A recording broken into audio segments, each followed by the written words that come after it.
Allez, prenez place sur Monticule et bienvenue dans First Pitch, le podcast MLB des équipes de The Playoff FR.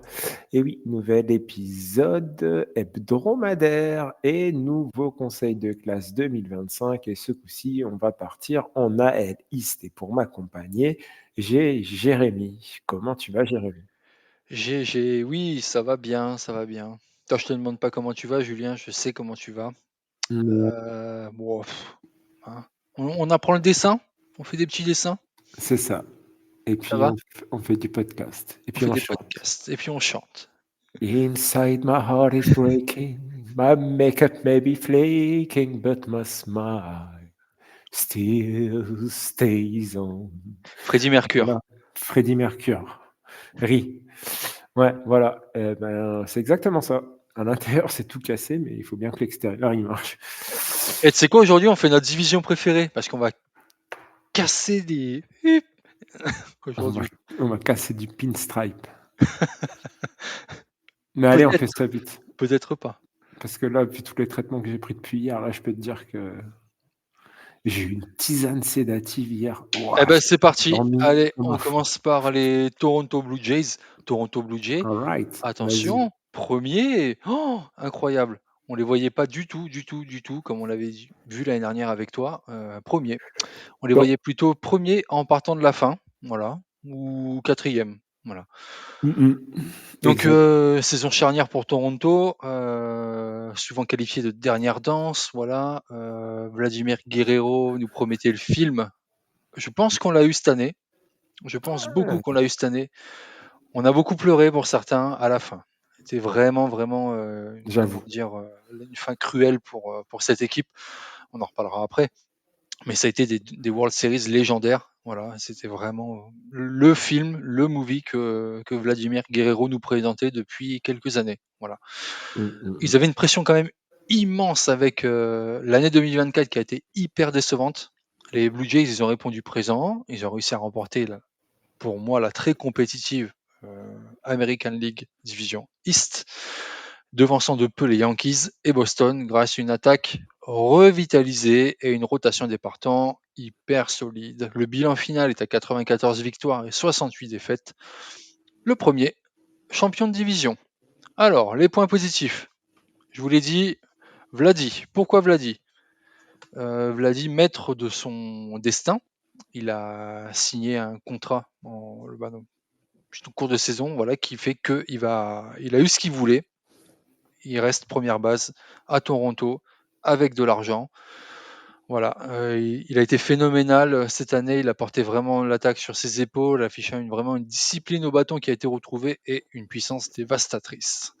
Alors, il a eu 31% de moyenne au bâton, 41 pardon, home run et 112 points produits. Ce qui va avec Vladimir va aussi avec Beau. La résurgence de Beau, une saison 2024 gâchée par les blessures et l'inconstance. Bobichette, il a retrouvé son rôle de machine à frapper de coup sûr. Ça, c'est redoutable. Avec un duo, donc avec Vladi, qui a été exceptionnel, malgré quand même une absence presque tout le mois de septembre. Et il a pu revenir pour les dates importantes en playoff. Ils ont brisé la malédiction des playoffs avec le point culminant qui a été l'arrivée en World Series pour Toronto. On y croyait. Il y avait une espèce de bataille qui était vraiment incroyable à suivre. Même tout au long de cette post-season, c'était vraiment euh, agréable de voir jouer Toronto. Franchement, on se disait, bah tiens, Toronto finalement, ils peuvent aller au C'est bout. pas vrai. Et ça C'est s'est pas fait. faux. C'est pas Ouais, faux. ouais. Les partants, on va venir sur les partants. Ils ont été en forme une très bonne partie de la saison. Kevin Gossman, 85 retraits en 83 manches lancées. Il a moins de 3 en ERA. Un lanceur infatigable en playoff. Il a lancé 30 manches, point 2. Chris Bassett, impeccable. Et le pari Shane Bieber, une incroyable réussite avec 37 K pour 40 manches lancées. Et comment ne pas oublier notre fameux Savage, Trey Savage, véritable jeune révélation de cette saison, premier choix de draft des Blue Jays. Il, a, il est monté de 4 ligues en 6 mois pour atterrir en World Series et marquer les esprits. Voilà ce qu'a fait l'ancien de CU en université, sachant qu'il reste encore 6 ans de contrôle sur ce joueur pour les Blue Jays. Intéressant. la suite. Mm. Très intéressant. Le côté négatif, l'enclos des releveurs. Vraiment un bullpen instable. Malgré l'acquisition de renforts vraiment à la date, à la deadline, le bullpen a causé des frayeurs tout au long de l'année, gaspillant peut-être plusieurs matchs qui auraient pu conforter encore plus la position de leader de Toronto sur cette division Est de l'American League. Hoffman, euh, Trevor Hoffman, vraiment Trevor. poussif. Ouais, Trevor, voilà. Jeff Hoffman. Jeff Hoffman. Et Andrés Jiménez et Anthony Santander qui ont également connu des problèmes. Tu vas pouvoir me le dire, avec Andrés, quand même. Oui. Non? Oui. Non. Bon, je sais pas. Je t'ai laissé le lead là-dessus. Je t'avoue que C'est je vrai? fais 100% confiance sur les points positifs et points négatifs. Je ne suis même pas allé chercher. D'accord, OK.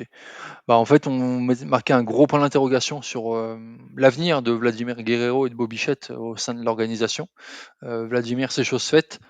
Bo maintenant, ben, à voir si, les Blue Jays vont pouvoir, aligner ce joueur-là l'année prochaine. On va voir s'ils vont pouvoir aligner les sous. Quoi qu'il en soit, les Blue Jays pour moi, ils finissent vraiment comme un succès sportif, je pense. Le goût d'inachevé, on peut pas dire que c'est inachevé quand on arrive en game 7 des World Series. C'est une bataille, certes, OK.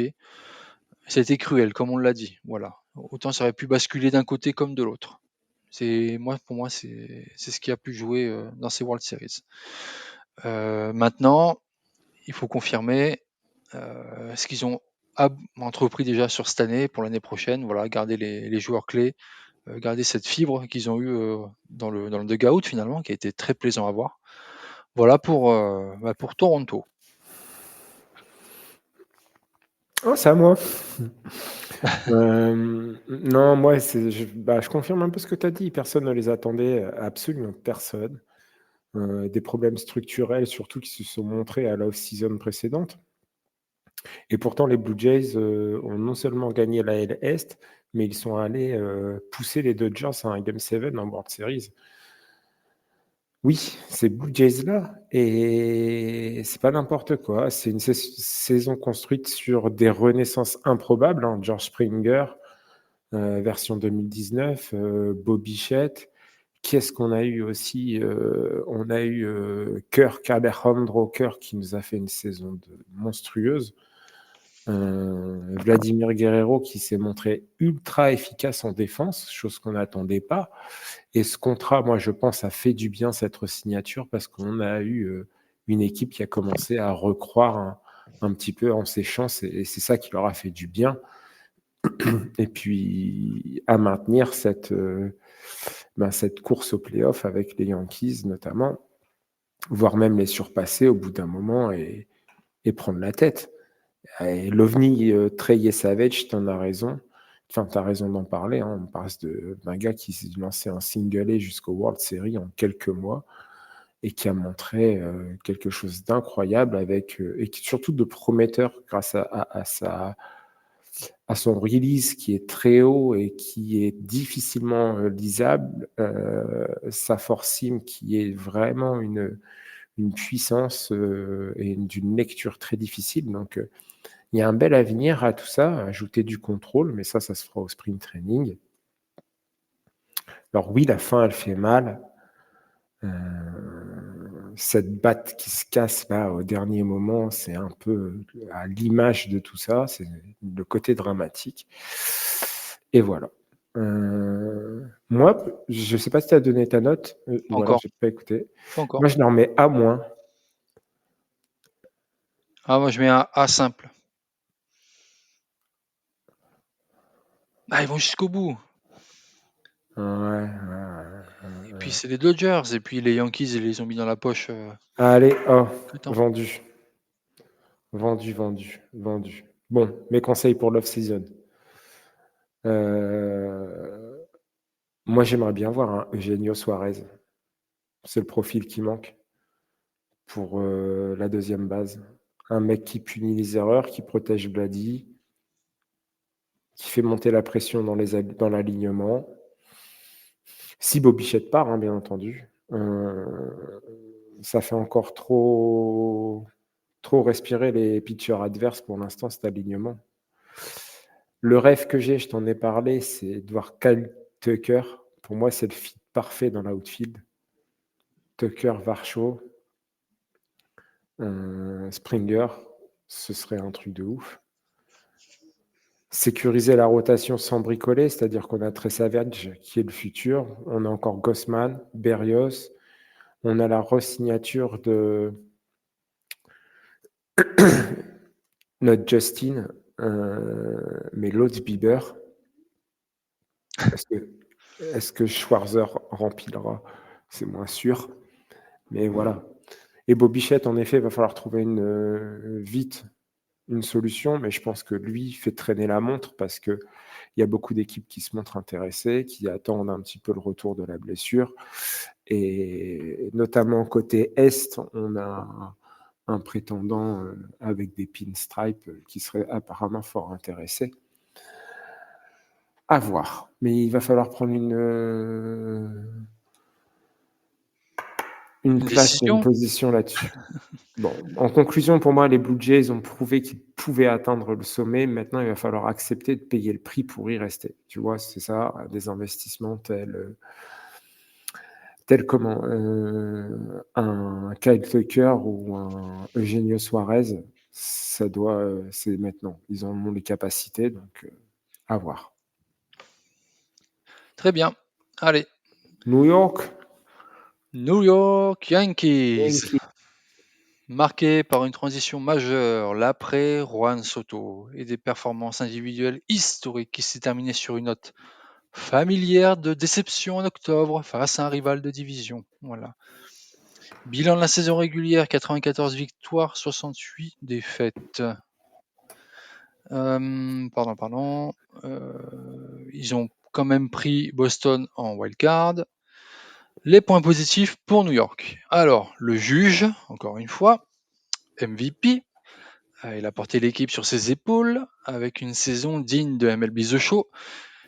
MVP de l'American League, probablement à l'unanimité sûrement, avec des statistiques affolantes menant la ligue à moyenne au bâton et en puissance. Aaron Judge a réalisé une autre saison incroyable. Il a devancé Cal Raleigh donc pour le titre de MVP. Il a frappé 53 home runs et il a été devant la ligue sur la moyenne au bâton à 331 pardon, et un pourcentage de surbut à 457. Super, et un slugging à 688. Triple MVP de la Ligue américaine, hein, quand même. Et il a également été le frappeur le plus productif des Yankees en playoff, avec 13 coups sûrs. Il a été la pièce maîtresse, hein, comme je vous l'ai dit, des Yankees. Et ça a été attendu. Un joueur qui a dominé vraiment la MLB sur plusieurs catégories.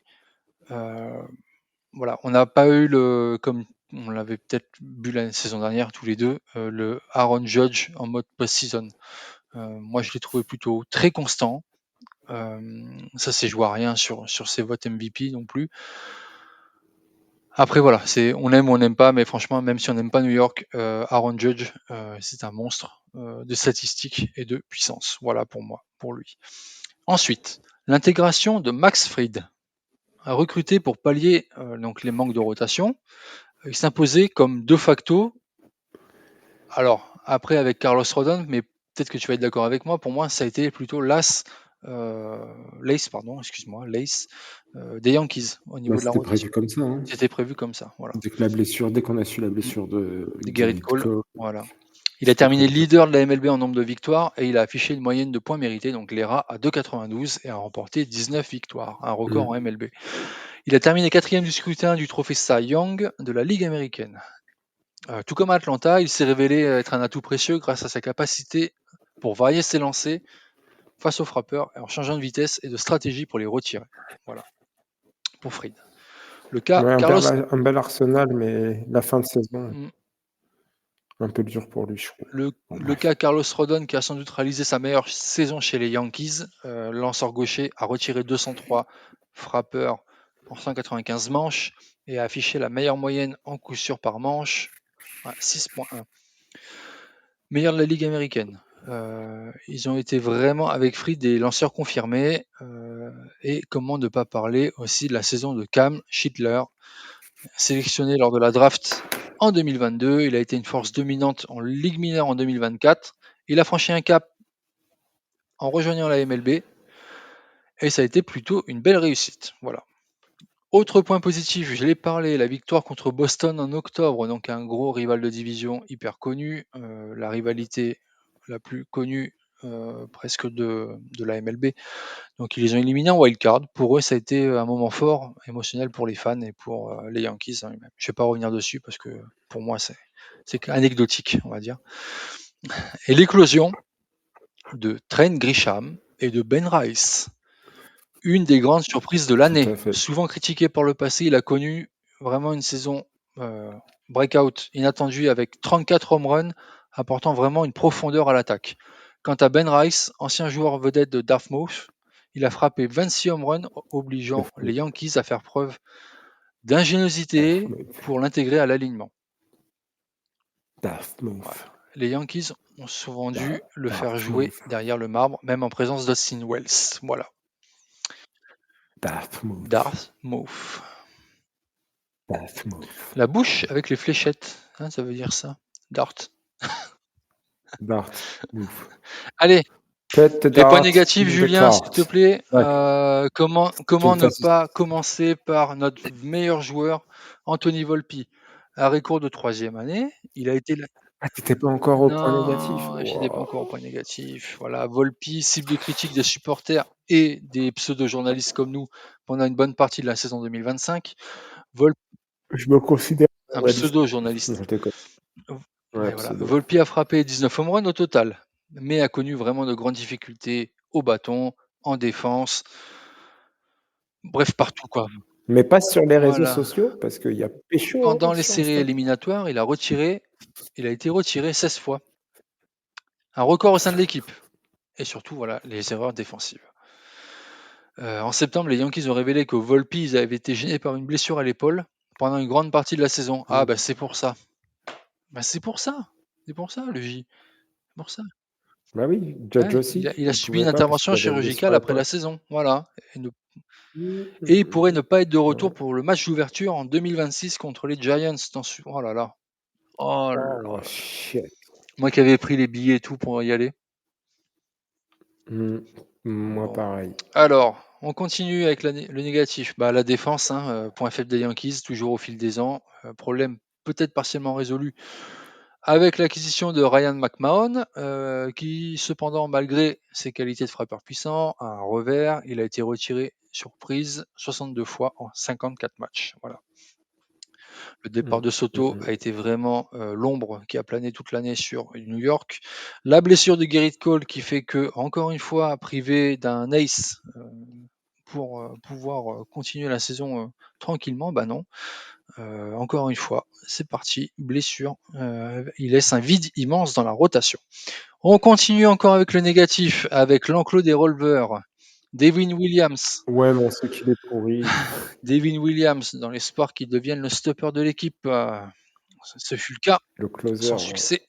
Le closer. Oui, excuse-moi, Julien, je peux faire des mots un peu français, québécois, et après en même temps dire closer. D'accord. L'arrêteur. Le finisseur. Bref, en tout cas, Devin Williams, il a connu des grosses difficultés. Il a finalement perdu son poste au profit de Luke Weaver. Voilà. Il a de nouveau retrouvé son poste de closer en juin. Il l'a finalement encore perdu au profit de petit porcinet David Bednar. Voilà, plus tard dans l'été. Les releveurs fiables, parfois problématiques. J'en reviens avec Jonathan Loaziga, désormais agent libre. Voilà, qui a concédé 7 home runs en 29 matchs. Et Jake Bird, à qui à la date limite a encaissé de nombreux coups sûrs en 3 matchs avant d'être rétrogradé en Triple A. On continue encore avec le négatif. Les Blue Jays, contre les Blue Jays, c'était vraiment la bête noire des Yankees en 2025. Voilà. Et l'inefficacité offensive en playoff, comme souvent ces dernières années. L'attaque s'est éteinte au moment critique des Division Series. Voilà. Dépendant trop peu des exploits solitaires de Mr. Judge. Voilà. C'est bon, je peux faire mon petit résumé. Bon, les Yankees 2025, c'est un peu le film Aaron Judge versus the rest of the world. The Judge versus the rest of the world. Sur le papier, 94 victoires, meilleure attaque en run. Et pourtant, quand Toronto arrive en ALDS, on découvre la vérité. Hors Judge, ça cale, et ça cale fort. Parce que oui, où est passé notre petit Jazz Chisholm? Je vous rappelle, club des 30-30. Disparition. Jazz, j'avais fait une saison extraterrestre, tu l'as dit, je vais pas revenir dessus, un métronome, etc. Mais en octobre, ça devient syndrome classique. On marche Judge et on attend que les autres se trahissent. Et voilà, un petit walk et puis les autres vont faire le... On l'a vu sur la série, tu te rappelles le peu qu'on a commenté. Un petit walk sur Judge et puis derrière, on a vu des super choses. Bref, oui, il y a eu de bonnes surprises. Grisham, tu l'as dit, version Renaissance. Ben Rice, utile partout. Fried plus Rodon, ça a été solide. On l'a plusieurs fois dit, redonne l'espoir. Et même un petit run en wildcard après le Game 1 perdu contre Boston, ça a été pas mal. Mais dès que le niveau monte, les Yankees se font sortir en 4 matchs avec une série où Toronto te met un 34-19 au total et te rappelle que gagner des matchs, c'est pas pareil qu'être prêt pour octobre. Ça a été dur. On a vu un remake de toute façon de juillet, on l'a vu en octobre. On en avait parlé lors du résumé de cette ALDS. Et au fond, le plus inquiétant, c'est pas l'élimination, c'est l'impression d'une équipe déséquilibrée, dépendante d'un seul homme, une défense qui est dégueulasse, un bullpen instable et une jeune garde sur laquelle on ne peut pas compter. Volpi, Wells, Dominguez, ils n'ont pas pris le virage attendu. Je ne reviens pas sur Volpi, on en a assez dit. Clairement, qu'est-ce qu'il foutait sur le terrain pendant un moment? On ne recrute pas un mec comme Rosario pour, derrière, ne jamais le faire rentrer, alors que Volpi est toujours dans un slump phénoménal. Et un slump qui n'est pas qu'au bâton, mais qui est aussi dans la technique pure sur la défense. Bref, compliqué. Saison correcte, quand même, mais saison Yankees, non, c'est pas ce qu'on attend d'eux. Alors ma note, c'est B-, parce que 94-68, c'est solide, mais qu'avec un Judge MVP, ça doit être autre chose.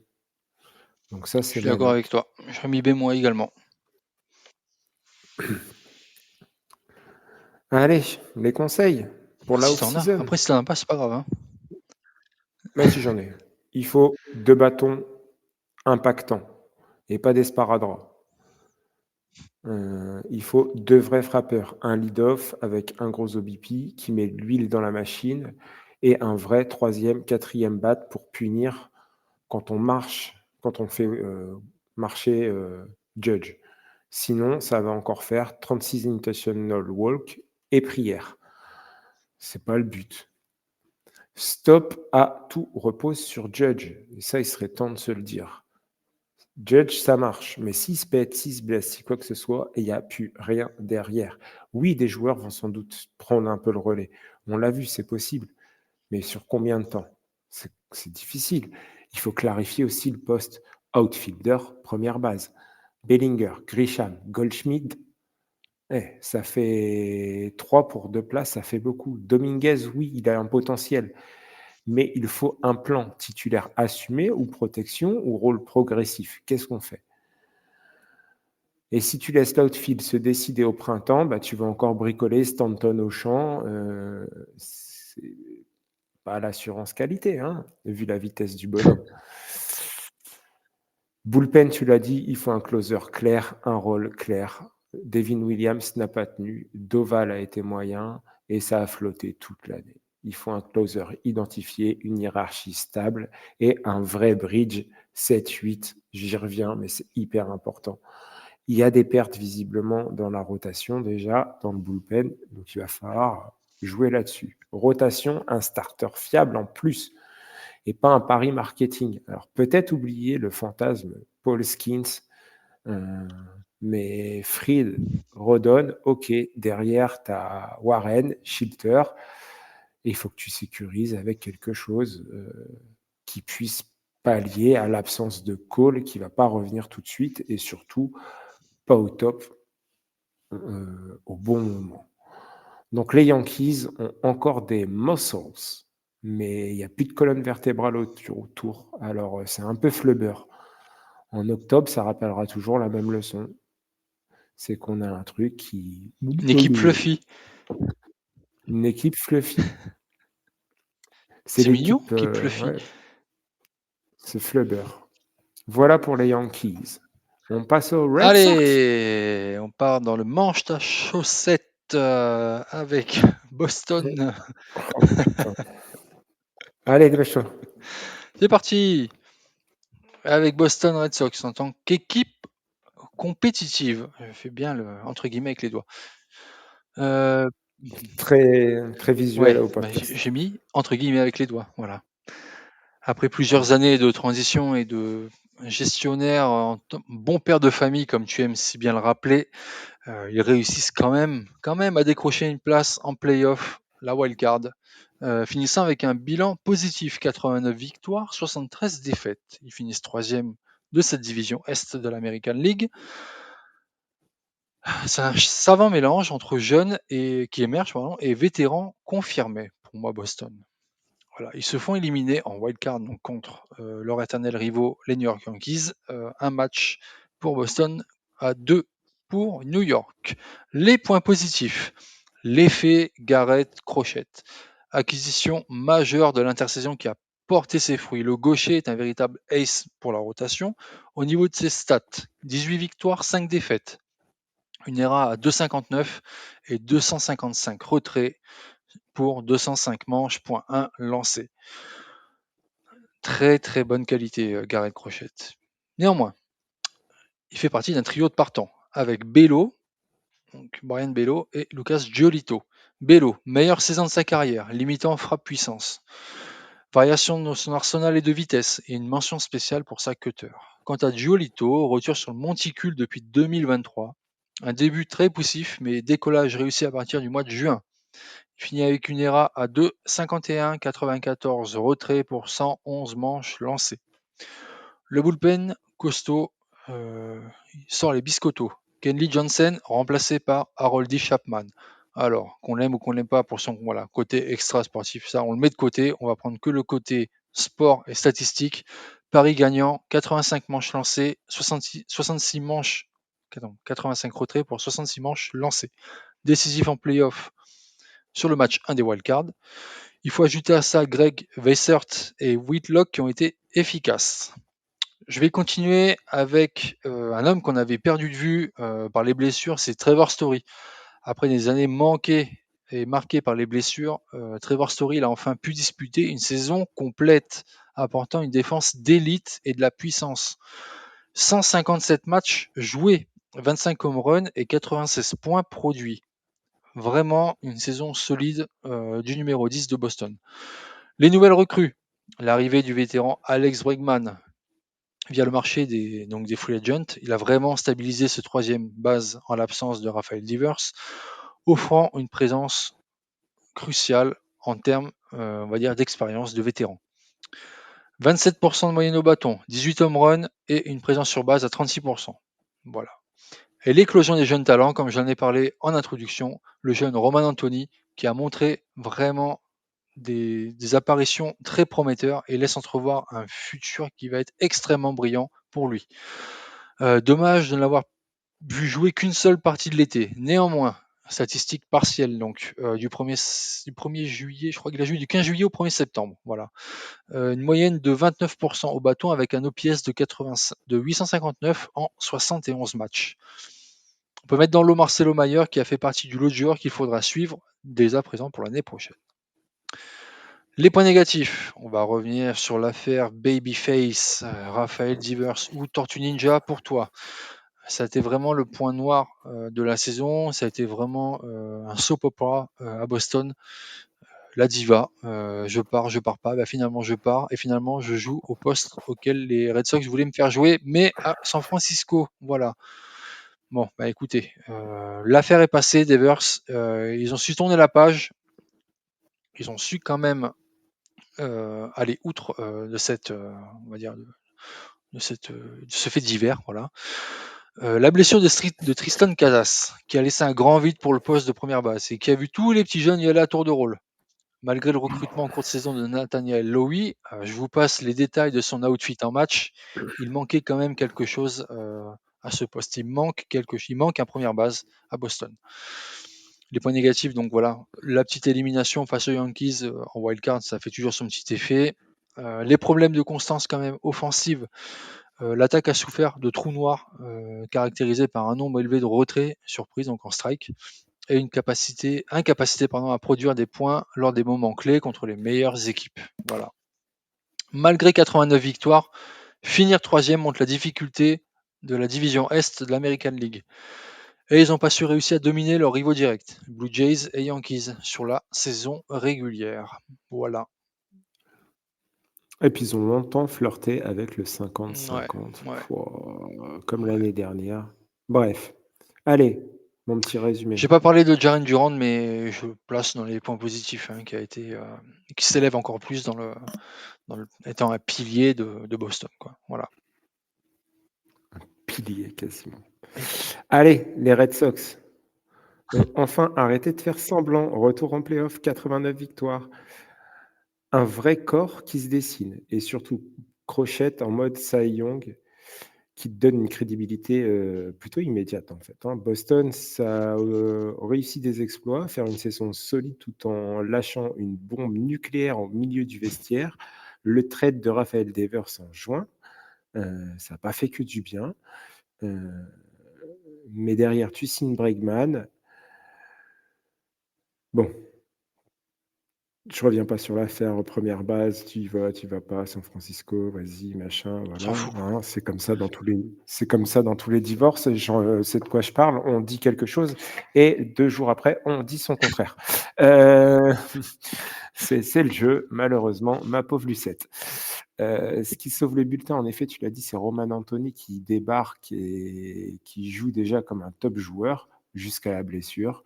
Le bullpen qui a été surprenant, Chapman en tant que closer, ça a été ultra efficace. Je ne sais pas s'il a été re-signé ou pas, j'ai un doute, mais on verra ça dans les épisodes suivants. Des releveurs efficaces, une ERA collective qui est pas si mal que ça. Bon, une équipe qui a quand même mieux défendu que d'habitude. Rafaela, Narvaez, ça a fait gagner des matchs. Contrairement à l'année précédente, où tu te rappelles, il y avait quand même énormément Ouais. d'erreurs. C'était l'équipe avec le plus d'erreurs. Cette année, ils ont su corriger ça. Je ne pense pas non plus qu'ils soient dans les top 10, mais ils ont su corriger. Et ce qui peut-être apporte ces 4, 5, 6 matchs en plus. En wildcard contre les Yankees, dès que tu perds Anthony et que l'infield ne produit pas, tu te fais surclasser sur 2 matchs. Boston était revenu, mais pas assez armé pour une série courte. Ma note, elle est gentille, elle est de B, parce qu'ils ont franchi un vrai cap, parce que Boston finit quand même l'année sur un OK, merci, au revoir, en wildcard, avec une attaque trop dépendante de quelques moteurs, mais ceci dit, qui a montré quelque chose. Moi, je mettrais plutôt un B-, parce que finalement, même s'ils n'ont pas quelqu'un qui est taillé MVP, alors je parle comme Judge, mais ils avaient quand même les armes pour pouvoir surclasser un petit peu plus les Yankees, peut-être les battre en wildcard. Voilà. Moi, pour moi, c'est ce que je vois. Je pense. Tu vois, tu parles de ces années Ouais. Rafaela, mais là, Will pardon, Abreu, il y a tous ces joueurs-là qui ont brillé tout au long de la saison, qui ont marqué des points importants, qui ont fait briller l'équipe. Ils chutent sur des Yankees qui, on sait, en wildcard, je fais du petit jeu, c'est pas du spectacle, c'est pas spectaculaire. Ils veulent, étouffer l'adversaire en les endormant sur des jeux. Bah, finalement, voilà, ils en ont été victimes. Mais pourtant, ils avaient les armes pour pouvoir continuer. Je dis pas qu'ils allaient continuer en Championship Series, mais au moins passer l'étape d'après, quoi, pour moi. Voilà. Je comprends Mm. ce que tu dis. Bon, C'est tout. allez. Allez. Les conseils? Moi, pour moi, la priorité absolue, c'est de garder Bregman, si possible. Ça va coûter, il peut partir, mais sportivement, il a été un stabilisateur. Un batting plutôt sérieux, du leadership et une défense en troisième base plutôt solide. Et surtout, sans lui, le dossier Devers, il devient encore plus douloureux. Moi, j'ai un fit énorme. Si mon chouchou Tanner Hook ne revient pas à son niveau de 2024, Framber Valdez. Tu l'entends, celle-là? Framber Valdez. Avec Crochet et Bello. Ouais. Valdez, c'est un 2 pour encaisser 162 matchs. Ça rééquilibre la rotation derrière Crochette. Et ça évite de demander à des jeunes de porter trop tôt le costume. Donc moi, objectif, si j'étais Président. un homme, je serais capitaine. Non, rien. Ouais. Non, je serais pas président. Bon, peut-être, quoique, non. Je Ouais, serais franchement, riche. Si ça a j'étais de la un... gueule. Hein. Tu mets Framber Valdez dans la rotation là. Pas l'équipe de fou là. Bregman, Framber Valdez, c'est exactement le package Par contre, il nous faut un win-win. première base. Ça, ouais. Non, il nous faut pas peut-être une masterclass, Casas pour mais il revenir. nous faut pas quelqu'un qui est habillé comme Nathaniel Lowy, quoi. Tu vois. Réparer l'infield, deuxième base, et le middle infield. Moins de chantier permanent. Campbell, meilleur, ont galéré et les blessures. Story est là, ok, mais il faut un vrai plan en deuxième base. Une profondeur fiable. Une équipe contender ne peut pas vivre avec un on verra qui tient la position. J'ai une proposition car il est toujours agent libre. Tu l'as son numéro.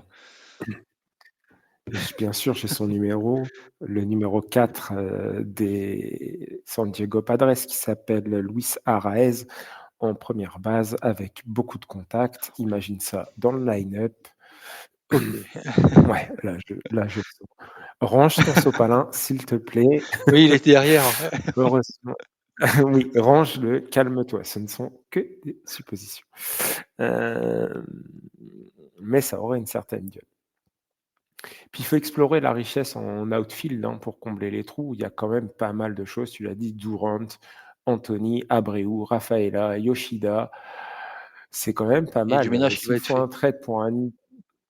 S'il faut un trade pour un infielder ou un starter, ils ont ces pièces-là. Donc Boston a trouvé un accélérateur avec Crochette et Anthony, mais il lui manque encore la boîte de vitesse pour suivre Toronto et New York sur les 162 matchs plus octobre. Donc moi, mon petit conseil, ça reste re-signer Bregman et Framber Valdez et compléter avec un petit trade Il va falloir bien sortir sympa. les sous pour Bregman. Hein. Même pour Valdez, tu vas me dire. Visiblement, ils sont prêts. Allez, ils ont fait une proposition récemment. J'avais dit qu'on n'en parlerait pas. J'ai d'ailleurs pas fait le disclaimer, mais on vous parlera de tout ça et on mettra ça en comparaison à la fin avec ce qui s'est fait pour voir si on tombe dans le juste ou pas. Allez. Partons en Floride avec les Rays de Tampa Bay, les 100 stades fixes de l'année. Si, en fait, ils avaient le stade. Le Ils avaient stade le des stade des Yankees. Yankees. Voilà. Le Steinbrenner Field. Tampa a réalisé une très bonne première moitié de saison, profitant d'un calendrier majoritairement à domicile, donc sous le soleil et la chaleur humide de Floride. Cependant, des passages à vide en seconde moitié de saison ont empêché les Rays de se qualifier pour les playoffs pour la seconde année consécutive. Et pourquoi? Parce qu'ils terminent à 77 victoires et 85 défaites. Dommage, c'est vraiment dommage. Parce qu'en fait, on les voyait pas forcément avec Julien dans cette position de quatrième, mais plutôt troisième, il me semble, hein, c'est ça? Ouais, c'est Voilà. ça. Donc finalement, ce que je vais te dire en point positif, est-ce que toi tu vois au niveau, pardon, excuse-moi, de l'équipe des lanceurs, Le plus marquant, ce fut quand même Drew Rasmussen, 30 ans, qui affiche une ERA+ à 149 d'équipe. Il a été pas qu'un lanceur prolifique en retrait surprise, il a été surtout dans sa capacité à déstabiliser les frappeurs adverses. Et ça a été vraiment solide. Pareil, il y avait Ryan Pepio et Shane Baz qui ont tous deux accumulé énormément de cas. Quant au releveur, Edwin Uceta, 103 frappeurs retirés en 76 manches, il finit dans les 20 meilleurs pour la moyenne de retrait surprise par 9 manches, à 12,2.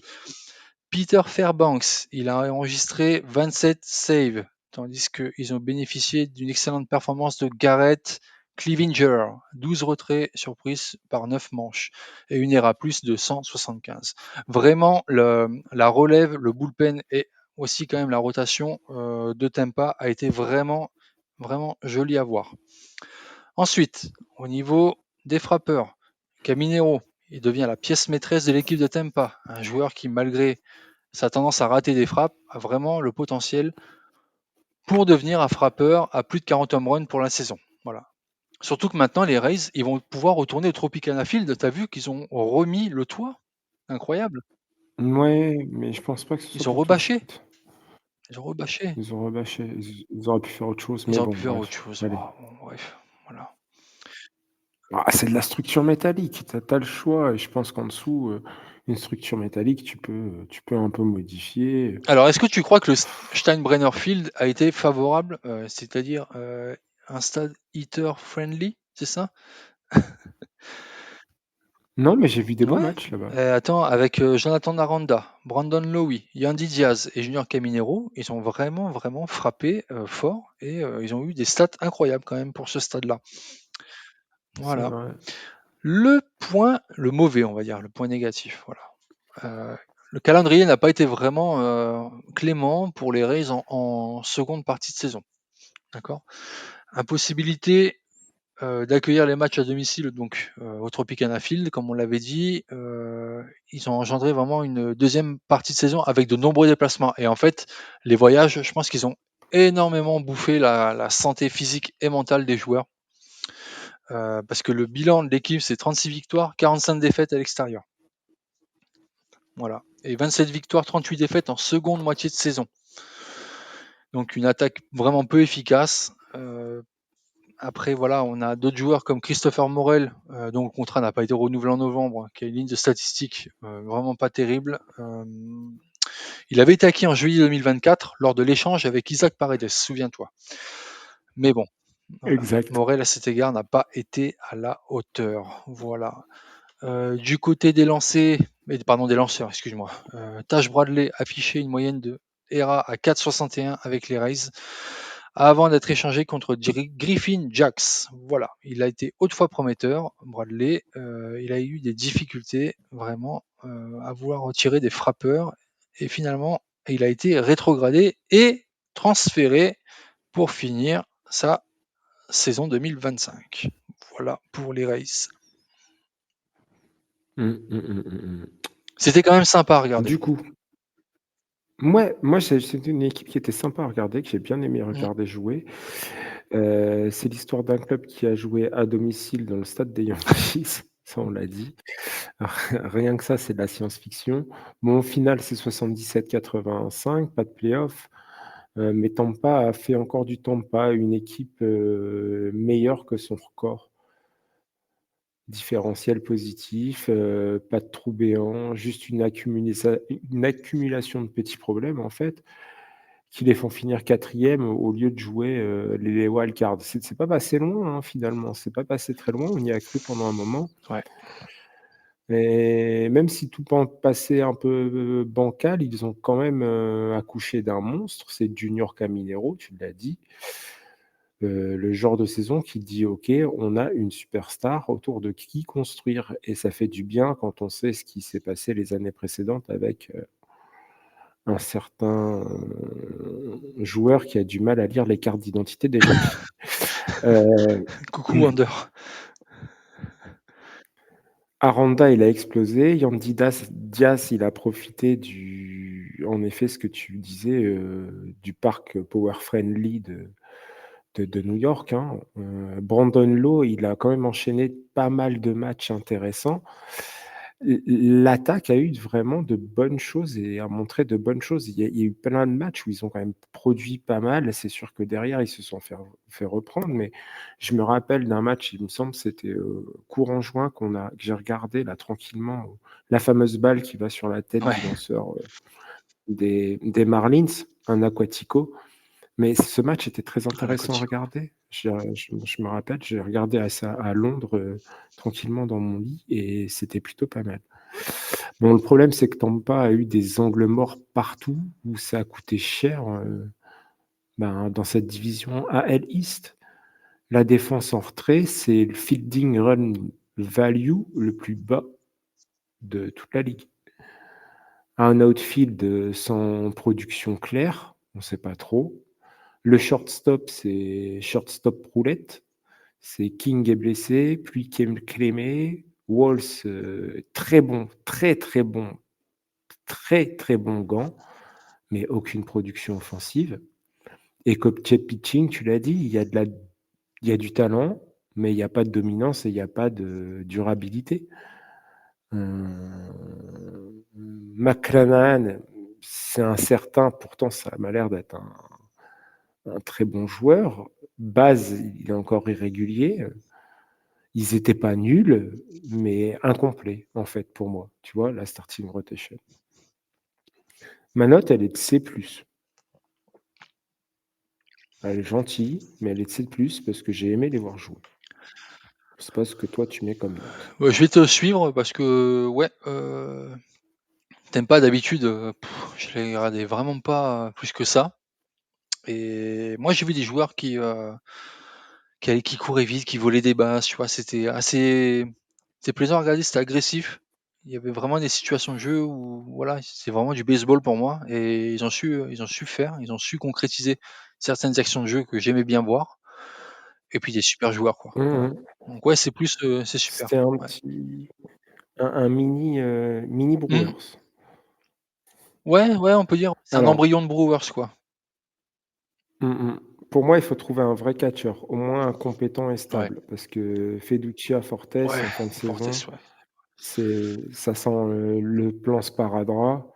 Ouais. Il faut un receveur fiable. Ça pourrait tout conditionner. Il faut un outfield qui produit, parce que je te l'ai dit tout à l'heure, c'est pas mal, mais ça produit pas. Morel, Simpson, Jones, Lowe, Magnum, Minster, c'est pas mauvais, mais c'est moyen partout. Tu peux garder Simpson pour les styles et l'average si tu acceptes les limites. Mais il faut au moins un outfielder avec du bâton qui puisse t'amener au Ouais. moins une vingtaine de HR et un OBP solide. Sinon, Caminero, il va jouer avec des bases vides, quoi. Rien à faire avancer et il va être un peu tout seul. Ouais. Il faut remettre de la valeur défensive au centre du projet. Tampa, historiquement, c'est du pitching et une grosse défense et des match-ups. Si la défense recule, tu perds ton identité. Tu exposes tes lanceurs plus moyens et ça devient compliqué. Il va falloir aussi, je l'ai dit, mais arrêter de prier McClanahan. S'il revient en forme, c'est jackpot, mais sinon, il faudra peut-être laisser le duo Pepio-Rasmussen prendre le contrôle derrière avec Baz et Boyle, plus un jeune. Ils ont de quoi sortir des jeunes solides dans leur farm system. Donc voilà. Et puis le move classique des Rays qu'on va tous attendre, c'est vendre un vétéran au beau moment, Diaz et ou Brandon Loy, contre une monnaie d'échange. S'ils peuvent conquérir ça avec un catcher ou un outfield ou un prospect MLB ready, c'est exactement ce qu'ils Shigeru aiment Muto? faire. Une petite carotte. Alors les Rays 2025, c'est un bon moteur, mais c'est une carrosserie qui tremble. Et en AL, ça pardonne pas. Voilà pour moi. OK, c'est parti. On va, ben, À on Baltimore. monte dans le Maryland et on va à Allez, Baltimore. Baltimore. dépêche-toi, vite. Qu'est-ce qu'il y a eu de bien? Rien. Qu'est-ce qu'il y a eu de mal? Tout. Bah ouais, ils finissent bon dernier, 75 victoires, 87 défaites Encore une année 2025 avec de grandes ambitions. Ils n'ont pas réussi à atteindre les séries éliminatoires comme la saison dernière. Des blessures, conjuguées à une production offensive en deçà des attentes, ils ont relégué les Orioles à la dernière place du classement de la Ligue américaine Division Est. Et pourquoi? Mais il y a quand même eu du positif. Julien, t'en as pu en voir quand même ou pas? Du Trevor positif? Rogers, par exemple. C'est quand même l'un des 5 meilleurs lanceurs partants en MLB, non, pour toi? Je t'avoue, j'ai pas trop regardé. Mais... Ouais, je te charrie sur ça. Bon, en tout cas, on a retrouvé Félix Bautista, déjà, de retour Ouais. après avoir manqué toute la saison 2024. Il a connu des hauts et des bas, mais il s'est montré efficace comme releveur à Baltimore, alors que pourtant il est closer. D'accord? Mais bon, courte durée, il sera probablement absent jusqu'en 2027 avec une rupture du ligament collatéral ulnaire. Je ne sais pas où c'est. Ouais, L'ulna. Alors, dis-moi où je vais c'est. t'apprendre. L'ulna, c'est ce petit, tu vois, ça, la petite pointe que tu sens à l'intérieur de Ah ton ok, c'est encore coude. une histoire de coude. D'accord, ça marche. Ça, c'est l'ulna. D'accord, Ok, cet os-là. Et de l'autre côté, on a, qui vient vers le pouce, le d'accord. radius. Ça c'est bon, je connais. Voilà. Et quand on tourne, on fait pronation, supination. Quand on fait pronation, eh ben, qu'est-ce qui se passe? Le radius vient croiser avec l'ulna. C'est très Ah oui, marrant. marrant. On peut parler de Jackson Holliday qui s'est imposé comme titulaire. Il a peaufiné vraiment on va dire sa frappe. Il a réduit son taux de balle hors jeu. Une ligne de statistiques à 24% au bâton, 31% sur base. Pas impressionnant sur le papier, mais quand même, il a été là. Jordan Westburg, 17 home runs en 85 matchs, pareil écourté par une blessure. Ils ont pu quand même observer de près la relève des frappeurs prometteurs. Je parle de Samuel Basalo et Dylan Beavers, qui ont réussi chacun 10 coups sûrs de plus, donc 10 extra bases, pardon. Euh, Étonnant pour un voilà. castor. Et surtout, Kobe Mayo, un autre jeune talent, qui a frappé 11 home runs en 85 matchs. Et un White Sox. Aussi, oui, je m'en souviens. Mais eux, il était devant moi. Dixit, le mec était à 4 mètres à l'intérieur de l'infield. Allez, le mauvais. Bah, il y a eu beaucoup de mauvais, hein. Qu'est-ce qu'on peut dire? Attaque pas prolifique. Euh, Ah oui. Pas du tout. Les lanceurs à chier, on va dire aussi. Ils ont vraiment connu des difficultés offensives et défensives vraiment, vraiment tout au long de l'année. Il n'y a pas eu un jour où il y a un truc qui allait bien, quoi, finalement. Malgré qu'ils aient quand même gagné 75 matchs, hein. Mais bon, Charlie Oui, Morton, ouais. Tomoyuki Sugano, le vétéran de la ligue japonaise, pardon. Pareil, pas terrible. Coréenne, coréenne. pardon, excuse-moi. Pas terrible.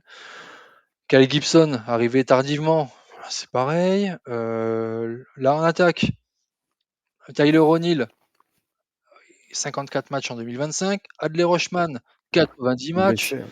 Enfin voilà, oui, blessé. Bah, il a été entaché par des blessures et une mauvaise production offensive. Pourquoi? Parce qu'il y a toujours eu quelque chose, un grain de sable dans la chaussure ou dans l'engrenage, comme vous voulez, qui fait que les Orioles n'ont pas été à la hauteur des effets escomptés qu'on aurait pu voir sur le papier, quoi. Les Des attentes. attentes. Voilà. Des attentes. J'en ai Des marre attentes. des Orioles parce qu'à chaque fois, on dit ouais, ils vont être bien cette année, ils ont des super noms. Rutschman, c'est la future pépite de l'équipe et de la MLB. Bah, finalement, on voit que il est en train de devenir un catcheur dans la moyenne, on va dire, voire un petit peu plus, quoi, une moyenne plus, quoi, voilà. C'est tout, quoi. Voilà. Mais pourtant, il y a du Ouais. potentiel, hein. Oui, il y a du potentiel, je suis d'accord avec toi. Et pour moi, ça sera une note de Euh, D. Voilà. Voilà. Ok. Ben, je te dirai ma note après mon Mm. petit résumé. Moi, les Baltimore Orioles, c'est la gueule de bois après la fête, hein. Après 3 saisons gagnantes et 2 apparitions en playoff, ben, tout à coup, c'est dernier de la L East. C'est pas un accident, hein, c'est une chute. J'ai eu l'impression que ça n'a jamais pris.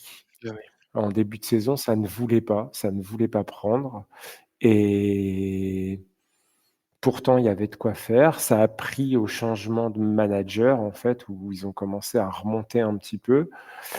Je pense que ça leur a fait du bien, mais ce qui montre aussi que c'est une équipe jeune et qui va marcher beaucoup au mental et que le nouveau manager, en fait, a su insuffler un nouveau discours sur lequel ces jeunes joueurs ont su réagir, mais bien trop tard.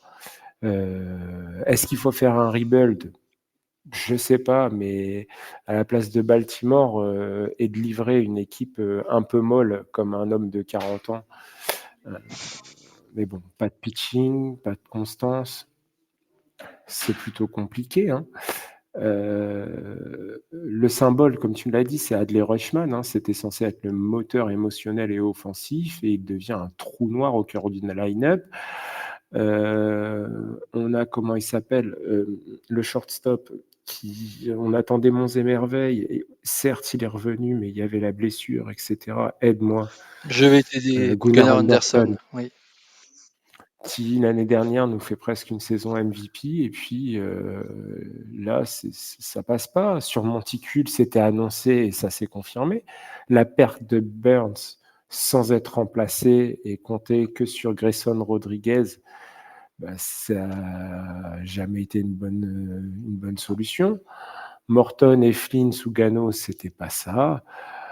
Ben voilà, tu finis avec 75 victoires. Le seul rayon de soleil, en effet, c'est Trevor Rogers, excellent sur la deuxième moitié de saison. C'est toujours une équipe pour gagner plus tard et qui a commencé à perdre maintenant. Donc voilà, ma note, elle est comme toi, elle est de D. Parce que finir dernier de l'AL Est avec ce capital de jeunes joueurs, bah, c'est une faute professionnelle. Pas de plus parce que on pourrait, parce qu'il y a eu une réaction quand même derrière, mais je le mets pas parce que cette réaction, elle aurait dû déjà venir des joueurs en elles-mêmes avant le changement. Mais ça prouve que c'est encore une jeune équipe qui a besoin de construction. Pour moi, les besoins identifiés, c'est réparer la rotation. 2025 a montré un truc simple, c'est que sans Burns et avec Grayson Rodriguez cassé, ça s'écroule. Il y a besoin d'au moins un starter fiable et de la profondeur, pas que des paris. La reconstruction du bullpen, retour de Bautista, c'est OK. Shoulder surgery, OK. 12 mois out, de nouveau. Donc, on a besoin de 2 bras de confiance, un closer et un high leverage. Remettre du talent MLB ready dans l'alignement. Trop de trous. Rutschman en régression. Mountcastle quasiment absent. O'Neill, je ne vais pas dire un bust, mais malheureusement, il n'a pas pu livrer tout ce qu'il pouvait, vu qu'il a été blessé. Kierstan, Mayo sont pas prêts. Il y a besoin d'un punch middle of the order, plus de la stabilité. Donc un mec punchy dans 4-5, voire 3-4-5, allez. Outfielder, centerfield, il faut clarifier parce qu'après le trade de Mullins, c'est flou. La production, la profondeur, c'est pas ça. Il y a besoin d'un vrai centerfield ou d'au moins un outfielder productif avec un rôle bien défini. La direction, c'est quoi? C'est être compétitif now ou on reconstruit? Après la dernière place, tu dois choisir, relancer tout de suite ou temporiser. L'incohérence tue. Maintenant, ce qu'on sait, parce qu'on sait des choses et c'est rare, mais je vais l'aborder, on va déplier les moves. Et est-ce que ça colle au besoin ou pas? Besoin 1, la rotation.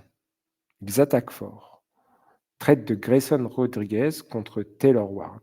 Il sacrifie un bras à gros upside pour sécuriser une pièce de l'outfield plus ready. C'est risqué, mais ça répond à un autre trou, celui de l'outfield. On est bien d'accord, j'en ai Oui. parlé tout à l'heure.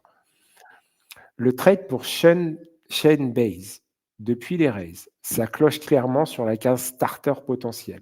Mais si Baz est irrégulier, c'est un vrai pari rotation. Verdict, ils ont joué un titulaire, mais ça reste un plan de variance et de profondeur.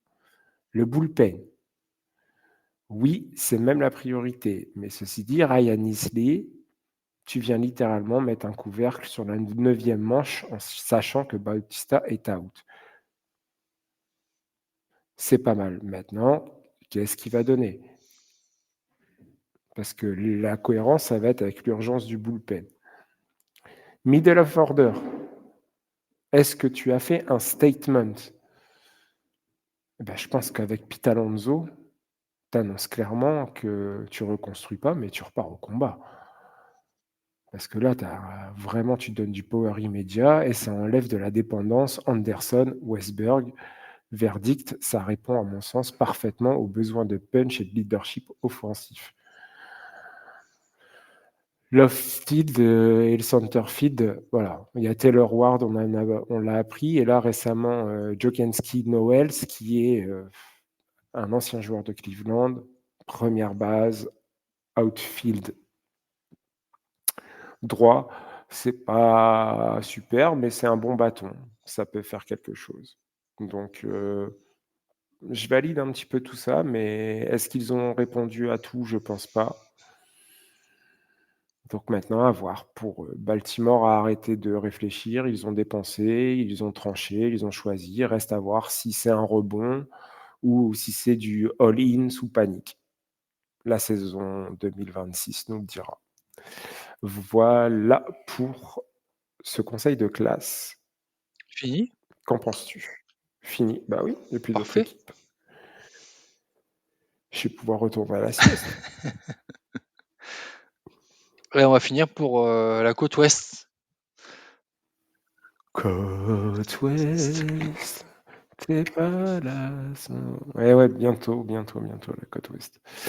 Ouais, on commence par l'AL Ouest la Ouais. semaine prochaine. Et on finit par la division du champion. La division du champion. Et après, on fait un petit bilan de tout ça. Ça me va parfaitement. Voilà. Petite sieste maintenant. Ouais, je sais pas ce que je vais faire. Bon, bref, allez. Et plein de trucs à préparer. Ah, dans la joie et la bonne humeur. Les histoires d'amour finissent mal. Voilà, bref, peu importe. Enfin, bon, bref, je sais pas ce que j'ai dit, pourquoi j'ai dit ça. Je vous souhaite une bonne journée, une bonne route, une bonne soirée, une bonne après-midi, une bonne sieste, un bon appétit, un bon caca. Jamais les deux en même Safety temps. first. Safety first, l'hygiène c'est primordial. Et puis, joyeux Noël. Bah oui, joyeux Allez, Noël. À l'année à la prochaine. semaine prochaine. La semaine prochaine. Allez, ciao, ciao. Ciao, ciao.